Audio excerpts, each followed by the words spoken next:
اعوذ باللہ من الشیطان الرجیم حامیم تنزیل من الرحمن الرحیم کتاب فصلت آیاتہ قرآنا عربیا لقوم یعلمون بشیرا ونذیرا فأعرض أكثرهم فهم لا يسمعون وقالوا قلوبنا في أكنة مما تدعونا إليه وفي آذاننا وقر ومن بيننا وبينك حجاب فاعمل إننا عاملون وقال النبي صلى الله عليه وسلم بادروا بالأعمال الصالحة فتنا كقطع الليل المظلم يصبح الرجل مؤمنا ويمسي كافرا ويمسي مؤمنا ويصبح كافرا يبيع دينه بعرض من الدنيا صدق اللہ و صدق رسولہ الکریم۔ سامعین گرامی، پہلے سورہ حامیم السجدہ کی 5 آیتیں آپ کو سنائی گئیں اور اس کے بعد رسول اللہ صلی اللہ علیہ وسلم کا ایک فرمان پیش کیا گیا۔ سورہ حامیم السجدہ قرآن مجید کی اہم ترین صورتوں میں سے ایک ہے، جس کی ان 5 آیتوں میں جو بات بیان کی جا رہی ہے ہم اس کو جاننے کی کوشش کرتے ہیں۔ اللہ نے اپنے کلام کا آغاز کیا حروف مقطعات کے ساتھ حامیم، اور پھر فرمایا کہ تنزیل من الرحمن الرحیم، کہ یہ رحمان اور الرحیم جو ذات ہے اس کی طرف سے بھیجی ہوئی کتاب یا بھیجا ہوا کلام ہے۔ حامیم، الف لام میم، الف لام را اور اس طرح کے تمام حروف مقطعات بہت سارے اسرار اپنے اندر رکھتے ہیں، لیکن ایک خوبصورت بات جو ہمیں ان کے ذریعے سے ملتی ہے وہ یہ کہ رسول اللہ صلی اللہ علیہ وسلم پر رب ذوالجلال نے جو آیات، جو الفاظ، بلکہ جو حروف جس طرح سے نازل کیے، آپ علیہ الصلاۃ والسلام نے من وعن بالکل ہو بہو اسی طرح اس امانت کو ہم تک پہنچا دیا۔ اگر اللہ نے الف لام را کہا تو رسول اللہ نے اس سورت کے آغاز میں الف لام را کہہ دیا۔ اگر اللہ نے فرمایا الف لام میم تو آپ علیہ السلام نے الف لام میم کہہ دیا۔ اگر اللہ نے فرمایا حامیم تو رسول اللہ صلی اللہ علیہ وسلم نے حامیم کے ساتھ اس سورت کا آغاز کرتے ہوئے اللہ کا پیغام ہم تک پہنچا دیا۔ یہ گویا کہ اس بات کی تصدیق ہے کہ یہ اللہ کا خالص کلام ہے۔ اس اللہ کے خالص کلام میں اللہ کے بندوں میں سے کسی کا کوئی حصہ نہیں، حتیٰ کہ اللہ کے محبوب ترین پیغمبر اور آخری نبی محمد صلی اللہ علیہ وسلم نے بھی اس میں ایک حرف کا نہ اضافہ کیا، نہ ایک حرف کی اس میں کمی وہ لائے۔ پھر فرمایا کہ تنزیل من الرحمن الرحیم، یہ اس مہربان، اس باعث رحمت اور رحم کرنے والی ہستی کی طرف سے کلام اتارا جا رہا ہے، اس لیے تم اس پر غور کرو، اس کو خوب اچھے طریقے سے سمجھنے کی کوشش کرو۔ اس میں الرحمن الرحیم کی صفت قرآن مجید کے نازل ہونے کے ساتھ اس وجہ سے جوڑی گئی تاکہ ہم انسان جب اس کلام کو پڑھیں تو اس ہستی کا تصور اپنے ذہن میں لا کے پڑھیں کہ یہ اس نے ہمیں عطا کیا ہے جو ہماری خیر خواہی چاہتا ہے، جو ہم پر مہربان ہے، جو اپنی رحمتیں ہم پر نچھاور کرنا چاہتا ہے، اور کسی بھی محبت کرنے والے، شفقت کرنے والے اور مہربانی کرنے والے کی طرف سے جب کوئی پیغام آتا ہے تو انسان اسے توجہ سے پڑھتا ہے، اسے غور سے دیکھتا ہے۔ جتنی قربت، جتنا تعلق بندے کا اس ہستی سے ہوگا، اسی قربت اور اسی تعلق کی بنیاد پر وہ اس کلام کو پڑھنے اور اس کو سمجھنے کی کوشش کرے گا۔ اس سبب سے اللہ رب العزت نے ہمیں یہ کلام سکھایا اور کہا کہ لوگو اس کلام کو پڑھو اور جان لو کہ یہ اس کی طرف سے آ رہا ہے جو تمہارے ساتھ بہت مہربانی کرنا چاہتا ہے۔ وہ بڑا مہربان ہے، بہت رحیم اور کریم ذات ہے وہ۔ پھر اس کے بعد تیسری آیت فرمائی اللہ نے، کتاب فصلت آیاتہ، اے لوگو ہم نے جو کلام تمہاری طرف بھیجا ہے اس کلام کی آیتیں، اس کی باتیں بالکل واضح، الگ الگ نکھری ہوئی، جس میں کوئی الجھاؤ نہیں ہے، تاکہ ہر بندے کی سطح کے مطابق وہ بات سمجھ میں آ جائے۔ ہم نے ایسی آیات تمہاری طرف بھیجی ہیں۔ قرآنًا عربیًا، ہم نے اس قرآن کے لیے عربی زبان کو منتخب کیا، اور عربی زبان کو اس وجہ سے منتخب کیا کہ جس رسول کے ذریعے سے، جس نبی کے ذریعے سے یہ کلام تم تک پہنچ رہا ہے، اس رسول کی زبان عربی ہے، اس نبی کی زبان عربی ہے۔ اس وجہ سے اس رسول کی ہر چیز کو اللہ بھی محبوب رکھتا ہے، اور جو کلام اس رسول کے ذریعے سے پہنچایا گیا اسے بھی اس رسول اور نبی کی زبان میں بھیج دیا۔ حالانکہ یہ قرآن پوری دنیا کے انسانوں کے لیے ہے، جس میں کروڑوں انسان ہزاروں مختلف قسم کی زبانیں بولتے ہیں، لیکن قرآن کو عربی زبان اس وجہ سے دی گئی کہ یہ اللہ کے رسول کی زبان تھی۔ اس اعتبار سے رب ذوالجلال نے عربی زبان کو بھی وہ فضیلت عطا کر دی جو فضیلت کسی اور زبان کے حصے میں نہیں آ سکی۔ لقوم یعلمون، اور یہ کلام ان لوگوں کے لیے ہے جو جانتے ہیں، جو علم رکھتے ہیں، جو سمجھنے بوجھنے کی کوشش کرتے رہتے ہیں، ان کے لیے یہ کلام ہم نے بھیجا۔ یعنی یہ کلام نادانوں کے لیے، جو غور نہیں کرتے، ان کے لیے یہ کلام بے فائدہ ہے، وہ اس سے کچھ فائدہ نہیں حاصل کر پاتے۔ اور دنیا میں انسان کسی بھی چھوٹی یا بڑی چیز سے فائدہ اس وقت تک اٹھا ہی نہیں سکتا جب تک وہ اس پر غور نہ کرے اور اس کے بارے میں جاننے کی کوشش نہ کرے۔ اس لیے جاننے کی ذمہ داری اور جاننے کا فریضہ یہ ہر ایک شخص پر ہے، جو کم پڑھا لکھا ہے، جو زیادہ پڑھا لکھا ہے، جسے سمجھنے میں کمی اسے میسر ہے یا زیادہ ہے۔ ہر شخص کو اپنی اپنی بساط اور اپنے اپنے وقت اور اپنی اپنی صلاحیت کے مطابق اس قرآن کو پڑھنے کی کوشش کرنی چاہیے۔ بشیرا و نذیرا، یہ قرآن بھی خوشخبری دیتا ہے، بشارت دیتا ہے، اور یہ قرآن بھی ڈراتا ہے۔ جس طرح کے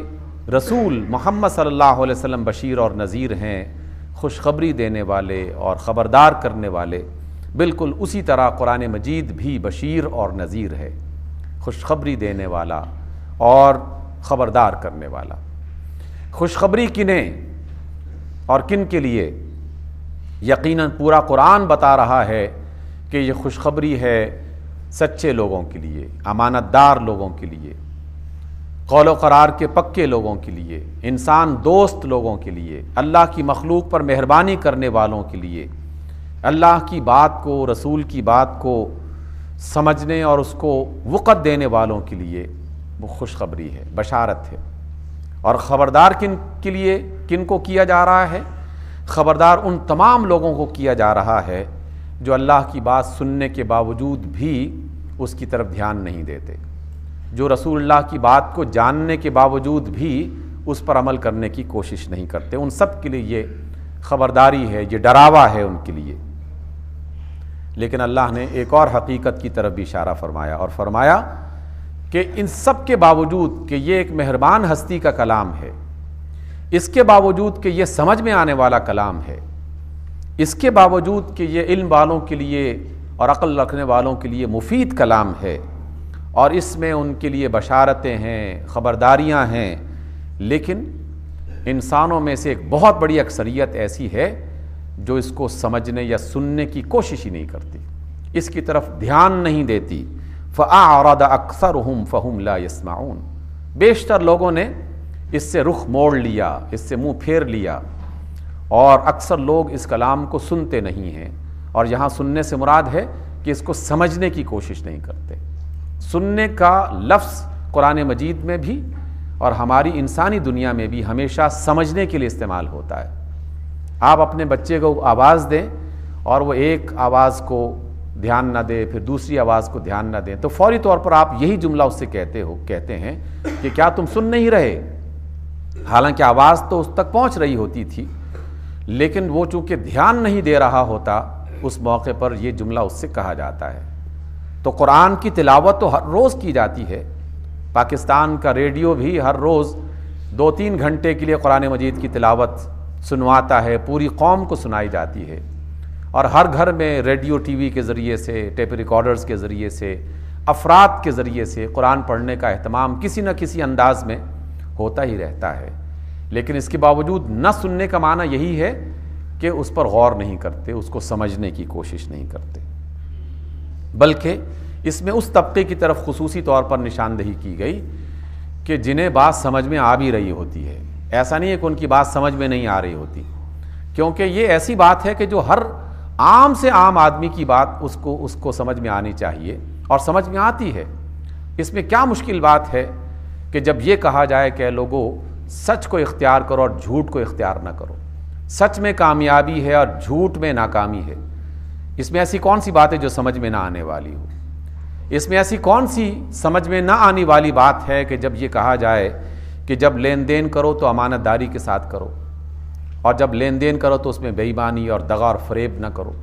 کیا کوئی بھی آدمی اس بات کو نہیں سمجھ سکتا؟ یقیناً ایک عام سے عام آدمی اور ایک انتہائی پڑھا لکھا آدمی سبھی کے سب سمجھ سکتے ہیں کہ امانت داری کیا چیز ہوتی ہے، بددیانتی کیا چیز ہے، جھوٹ کیا ہے اور سچ کیا ہے، اور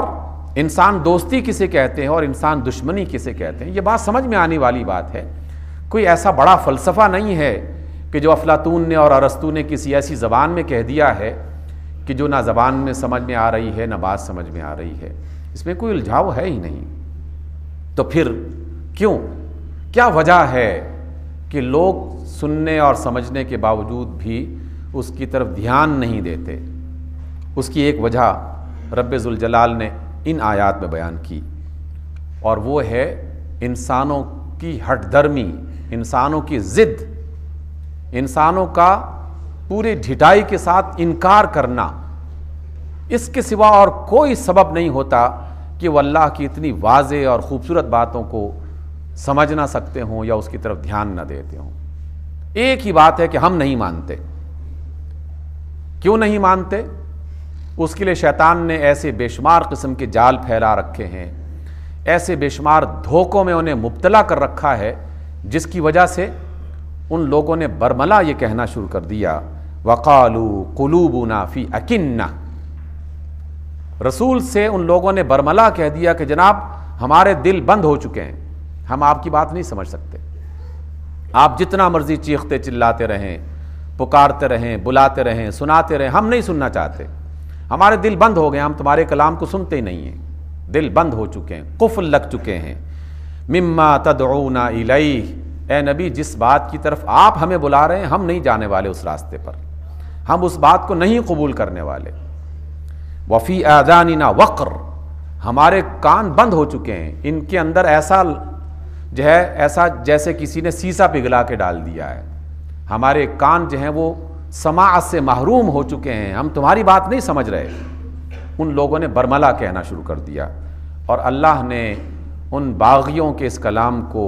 اپنی کتاب کا حصہ بنا دیا قیامت تک کے لوگوں کے لیے، تاکہ وہ بھی اپنے رویوں کو غور کرنے کے بعد سوچیں کہ کہیں ہم بھی اسی حالت میں تو نہیں داخل ہو گئے کہ ہم بظاہر اگرچہ نہیں کہہ رہے کہ اللہ ہم تیری بات نہیں مانتے، بظاہر اگرچہ نہیں کہہ رہے کہ رسول ہم تیری بات نہیں مانتے، لیکن ہمارا کردار بالکل اسی آیت کی تفسیر پیش کر رہا ہے کہ جناب ہم آپ کی بات سمجھ نہیں رہے، نہ سمجھنا چاہتے ہیں، اور ہمارے کان بند ہو چکے ہیں اور ہم آپ کی بات سننا ہی نہیں چاہتے۔ وَمِن بَيْنِنَا وَبَيْنِكَ حِجَابٌ، اے رسول اور اے اللہ کے کلام سنانے والو، ہمارے اور تمہارے درمیان میں ایک پردہ حائل ہو چکا ہے، نہ ہماری بات ادھر جا رہی ہے نہ تمہاری بات ادھر آ رہی ہے، ہم اور ہمارے تمہارے درمیان میں ایک پردہ حائل ہو چکا ہے، ایک حجاب پڑ چکا ہے۔ فَعْمَلْ إِنَّنَا عَامِلُونَ، آپ اپنا کام کریں اور ہمیں اپنا کام کرنے دیں، آپ ہمارے کاموں میں مداخلت نہ کریں، ہمیں خامخواہ روک ٹوک نہ کریں،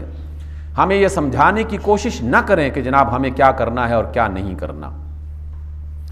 سامعین محترم، جب سے میں نے قرآن مجید کی یہ آیات پڑھی اس وقت سے اس کرب میں مبتلا ہوں کہ ہماری قوم کی ایک بہت بڑی تعداد عملی طور پر بالکل یہی کردار اپنا چکی ہے، عملی طور پر یہی کردار اپنا چکی ہے کہ ہم شاید کسی ڈر کی وجہ سے زبان سے یہ کہہ تو نہیں رہے کہ اللہ ہم تیری بات نہیں مانتے، تیرے رسول کی بات نہیں مانتے، ہمارے کان بند ہو چکے ہیں، ہمارے دل بند ہو چکے ہیں، ہمارے اور تمہارے درمیان پردہ پڑ چکا ہے، تم اپنا کام کرو، ہمیں اپنا کام کرنے دو۔ لیکن حقیقتاً بالکل ہم اسی بات پر عمل کر رہے ہیں جو اللہ کی باغی کیا کرتے تھے، جو اللہ کی باغی کیا کرتے تھے۔ اس قرآن مجید کی تفسیر کرتے ہوئے رسول اللہ صلی اللہ علیہ وسلم نے ایک بیان فرمایا اور ایک جملہ ارشاد کیا، وہ میں آپ تک پہنچانے کے بعد پھر ہم سب غور کرتے ہیں کہ ہم اللہ کے اس کلام کے حوالے سے اور رسول اللہ صلی اللہ علیہ وسلم کے اس فرمان کے حوالے سے ہم کیا کر رہے ہیں۔ آپ علیہ السلام نے فرمایا بادروا بالاعمال الصالحہ، اے لوگو جب تمہیں کوئی اچھی بات بتائی جائے اور کسی اچھے کام کی طرف بلایا جائے تو اس اچھی بات اور اچھے کام کی طرف لپک کے آگے بڑھو، جلدی سے اس کی طرف آگے بڑھو، اس کو جلدی سے اختیار کرنے کی کوشش کر لو۔ جہاں سے بھی تو کوئی اچھی بات سننے کو ملے، کسی اچھے راستے کی طرف بلایا جائے، کوئی اچھی پکارنے والا کوئی مل جائے تو اس کی پکار کو رد مت کرو، اس کی دعوت کو رد نہ کرو، اس کی طرف بڑھو، لپکو، آگے بڑھو اور اس بات کو اختیار کرو۔ کیوں؟ رسول اللہ فرماتے ہیں کہ میں دیکھ رہا ہوں فتنن کقطع اللیل المظلم، میں دیکھ رہا ہوں کہ تاریک راتوں کی طرح فتنے اور آزمائشیں امڈی چلی آ رہی ہیں، بڑھتی چلی آ رہی ہیں تمہاری طرف، فتنے بڑھتے چلے آ رہے ہیں تمہاری طرف اور میں ان فتنوں کو دیکھ رہا ہوں۔ فتنن، اے لوگوں فتنوں سے خبردار ہو جاؤ جو تمہاری طرف لپک رہے ہیں، بالکل اس طرح کہ جیسے اندھیری رات غالب جب آنا شروع ہو جاتی ہے تو کچھ ہی دیر دیکھتے ہی دیکھتے سورج کی روشنی غائب ہو جاتی ہے، چاروں طرف اندھیرا چھا جاتا ہے۔ آپ نے فرمایا کہ فتنن کقطع اللیل المظلم، اور یہ فتنے اور یہ آزمائشیں ایسی ہوں گی، یہ فتنے اس قدر زیادہ ہوں گے کہ یصبح الرجل مؤمنا ویمسی کافرا، ایک آدمی صبح کے وقت مومن ہوگا اور شام تک کافر ہو جائے گا، ویمسی مؤمنا ویصبح کافرا، اور شام کو مومن ہوگا اور صبح تک کافر ہو جائے گا۔ اس طرح کے فتنے تمہاری طرف بڑھ رہے ہیں۔ سامعین محترم، یہاں تک بات ختم ہو جاتی تو بہت سارے لوگ یہ سمجھتے کہ جناب ابھی ہم اس حالت میں نہیں ہیں، اللہ کا شکر ہے کہ روز اول سے کلمہ پڑھ چکے ہیں، لا الہ الا اللہ محمد رسول اللہ کہہ رہے ہیں اور ابھی تک اسی کلمے پر یقین ہے، وہی کلمہ ہماری زبان سے جاری ہے۔ لیکن رسول اللہ صلی اللہ علیہ وسلم نے اپنی بات کی وضاحت فرمائی کہ میرا اس بات کو کہنے کا کیا مطلب ہے کہ صبح مومن ہو اور شام تک کافر ہو جاؤ گے، اور شام کو مومن ہو اور صبح تک کافر ہو جاؤ گے، اس کا کیا مطلب ہے؟ اللہ کے رسول نے فرمایا کہ اس کا مطلب یہ ہوگا کہ یبیع دینہ بعرض من الدنیا، دنیا کے تھوڑے مال و متاع کی خاطر وہ اپنے دین کو بیچنا شروع کر دے گا۔ یہ ہے کسی مومن کا کافر ہونا، اس کا کلمے سے انکار کرنا۔ یہاں کافر سے مراد یہ والی بات نہیں ہے، یہ نہیں ہے کہ وہ رات کو کہنا شروع کر دے گا کہ میں صنم کو مانتا ہوں، میں بت کو مانتا ہوں، میں اللہ کے سوا کسی اور کو الہ مانتا ہوں، بلکہ یہاں اس کافر ہونے کا مطلب یہ ہے کہ وہ دین کو، اپنی اخلاقیات کو، اپنے سچ کو، اپنی امانت داری کو دنیا کے چند پیسوں کے عوض بیچنا شروع کر دے گا۔ اور جب بھی کوئی شخص اپنے وعدے کو، اپنے ایمان کو، اپنی سچائی کو، اپنی دیانتداری کو پیسوں کے بل، پیسوں کے عوض میں بیچنا شروع کر دے گا تو سمجھ لو کہ وہ ایمان کے دائرے سے باہر نکل رہا ہے، وہ اسلام کے دائرے سے باہر نکل رہا ہے۔ اللہ کے رسول نے جو لفظ استعمال کیا بہت سخت لفظ ہے، اور ہم یہ نہیں کہہ رہے کہ وہ اس طرح کا کافر یا اس طرح کے کفر میں داخل ہو گیا جس میں وہ اللہ کے سوا کسی اور کو معبود سمجھتا ہے، لیکن اللہ کے رسول نے وضاحت بڑے واضح انداز میں کر دی کہ وہ دنیا کی خاطر اپنے دین کو بیچنا شروع کر دے گا۔ اور پھر اس کی وضاحت میں اگر کسی کی بات نہیں سننا چاہتے تو نہ سنیں، لیکن اللہ کے رسول کی باتیں تو سننا ہی پڑیں گی۔ اللہ کے رسول کا یہ فرمان کہ جس نے عہد کا پاس نہیں کیا اس کے اندر دین موجود نہیں ہے، جس نے امانت کا خیال نہیں کیا اس کے اندر دین نہیں ہے، جو جھوٹ کے راستے پر چلتا ہے اس کے اندر ایمان نہیں ہے، اور اس طرح کے 20 فرمان رسول اللہ صلی اللہ علیہ وسلم کے احادیث کی کتابوں میں لکھے ہوئے ہیں،